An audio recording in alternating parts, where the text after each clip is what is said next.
미국 외에도 각국이 중국을 차단하는 데 총력을 기울이고 있습니다. 중국과 국경을 맞댄 러시아와 카자흐스탄, 몽골은 국경을 폐쇄하거나 수송망 운영을 이미 중단했죠. 북한도 일찌감치 국경을 막았고 호주는 중국발 외국인 입국 금지, 싱가포르는 최근 2주 사이에 중국을 다녀온 외국인들의 입국을 금지했습니다.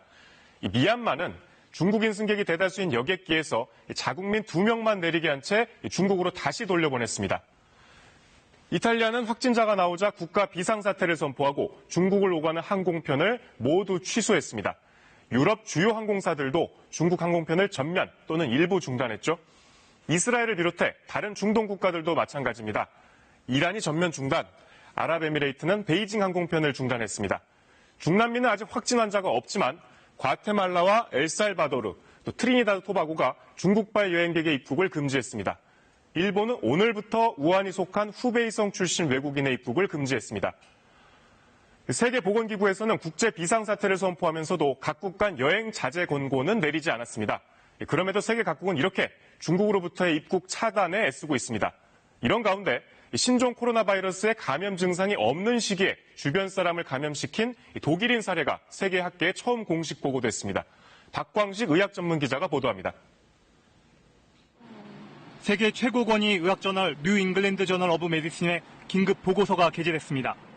독일에서 확진된 환자들의 접촉력과 증상 발현, 확진 시기를 공개한 겁니다. 먼저 첫 번째 환자는 중국 상하이 거주자로 사업 관련 회의 참석차 19일부터 3일간 독일에 머물렀습니다. 당시엔 아무런 증상이 없었습니다.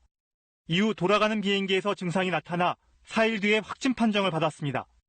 문제는 첫 번째 환자가 증상이 없을 때 회의에서 만난 사람이 3일 뒤에 발열, 기침 증상이 나타나 두 번째 확진됐다는 점입니다. 게다가 이들과 같이 회의에 참석했던 사람도 같은 증상으로 세 번째 확진됐습니다. 또한 두 번째 환자가 증상이 없을 때 접촉했던 다른 두 사람도 확진됐습니다. 감염된 사람이 무증상일 때 전파된 사례가 보고된 겁니다.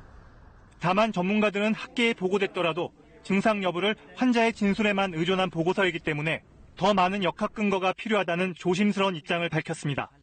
증상이 발생하기 직전 또는 증상이 발생 막 했는데 그거를 환자가 감지하지 못하는 그 시점에서의 감염 전파가 일부에서 일어나는 것이 아닌가 추정은 해볼 수 있을 것 같습니다. 한편 독일 의료진은 무증상 감염자의 전파로 확인된 환자 모두 증상은 가벼웠다고 밝혔습니다. KBS 뉴스 박광식입니다.